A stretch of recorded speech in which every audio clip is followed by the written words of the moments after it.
Squid Game is not like anything else on television. Squid Game has exploded in popularity. Squid Game. Squid Game. Squid Game. Squid Game. Squid Game. A Korean TV show is about to become the most watched series in Netflix history. Maybe you're still hung up on having to read subtitles, maybe you're skeptical of another cookie-cutter Netflix original, maybe you just don't want to invest 9 hours of your life into a new TV show, but I can promise you that one episode into Squid Game, and you will absolutely regret not having gotten into it sooner. So what's so special about this series? Well, the character writing, plotting, and thematic development of the show are all generally top-notch, but there are two key areas where Squid Game really excels in a way that no other TV show in recent memory has done. And these two areas are what get viewers hooked from the very first episode, and keep you glued to the screen for the remainder of the season. The first reason Squid Game has broken through international boundaries is that it reels you in with a concept that is appealing to nearly anyone and everyone. Regardless of language, regardless of culture, there is a premise that piques most people's interest, and that is the idea of a survival game. Squid Game pits hundreds of contestants against each other in a series of 6 survival games, where the more contestants who die off, the more the final prize pool increases. Now obviously this isn't the first story to have a setup like this. Hunger Games and Battle Royale also had this setup. But there's something fundamentally different about the way Squid Game approaches the concept. And no, it's not that Squid Game's survival format is actually children's games turned into adult death matches, although that does add some variety to the standard survival game setup and helps build curiosity towards what the next game will be. No, the real difference is that Squid Game actually approaches the survival game concept with realism. Sure, the existence of an ominous organization on a deserted island running this gigantic operation may be unrealistic, but how the events within the games play out, the way the characters act, the decisions they make, the reactions they have, and the moral dilemmas that they face are far, far more grounded in reality than any other attempt at this concept before it.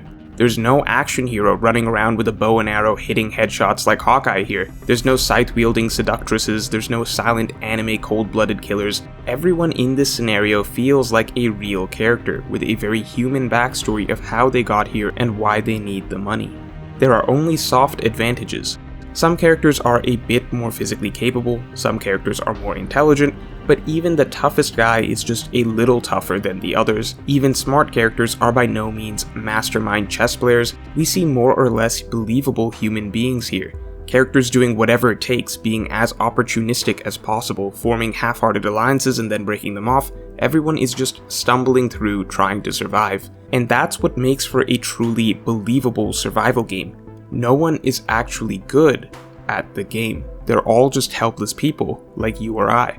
And that's essentially the right way to approach the survival game concept. Because what viewers really want to see out of this setup, the true appeal, is putting a large cast of characters into an environment where true human nature is forced to come out. There are plenty of shows and movies where we can see exceptional people, trained people, or even superhuman people duke it out. But with survival game scenarios, we get to see ordinary people taken out of the safety net of society and simply dropped back into essentially a state of nature, where everyone is equal, and you must kill or be killed. If everything was stripped away, no money, no police, people simply placed in an arena with other humans, and forced to purely rely on their wits, strength, and mental fortitude, how would people react? What would we devolve into? That is the enticing concept Squid Game taps into. It shows us exactly what we want to see. How morality deteriorates, how pride and confidence fall apart, how people attempt to cling to faith in humanity. It's all there in Squid Game, playing out over 6 competitions.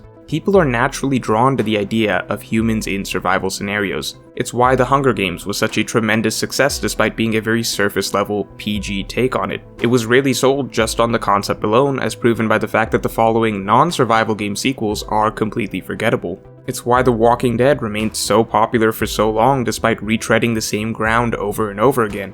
It's not a survival game per se, but it functions the same way by giving us a survival scenario. Everyone thrown back into an equal playing field with no law enforcement or protection, just survive against other humans. And so if movies and shows like these could get by just by having the simple survival concept regardless of quality, then it makes sense why Squid Game has become such a ridiculous international success, as it is arguably the first movie or TV show to actually execute the concept well, with a more grounded approach that produces the more realistic human interactions that we want out of a survival game setting. Essentially not just a survival scenario, but a survival scenario done well. Now, the second area where Squid Game immediately stands out from other TV shows is its absolute mastery of visual style. Even before you get to really know the characters, the biggest reason you feel like you have to keep watching Squid Game is because the setup itself is so enigmatic that you have to find out more. And the reason it feels so enigmatic is thanks to the directorial choices that are made. Yes, unrelated individuals from across the nation brought together by an unknown force to an unspecified location is mysterious in and of itself, but Squid Game takes that sense of mystery to another level by creating an environment that feels almost alien. Nothing here is technically unnatural, yet at the same time it feels altogether unlike anything else in the outside world, as everything in this space is framed with a sense of perfect order and precision. Starting with the backgrounds and sets, we see the layout of the beds, the hallways, even the bathrooms. The mise-en-scène is all about shapes and symmetry, and many wide-angle shots are deliberately perfectly symmetrical. This extends to the design choices. The people in charge have blank faces marked only with basic shapes, the most minimalistic designs possible. They're always staged with as much symmetry to their formation as possible, even in sudden impromptu moments. And in general, the way the masses are choreographed throughout the game on both sides, participants and guards, is with heavy synchronization. Large crowds of people being organized in very synchronized, symmetrical formations. Why does all this draw viewers into the series? Well, first, let me point out that these choices play directly into the themes of the show. The entire setup is so rigid and strict, it doesn't feel human, precisely because Squid Game is explicitly a critique of capitalism and aims to portray how society at large dehumanizes those without money. Which is why those desperately competing in the game for money are not really treated as individuals. Everything from their uniforms, to their beds, to the orderly manner in which they're grouped together and moved around, it all frames them not as individuals, but as pieces in a game being played by those with actual power. Which is exactly why only the sets of the guards and the players are designed with such strict rigidity, whereas the sets for the rich backers are lavish and varied.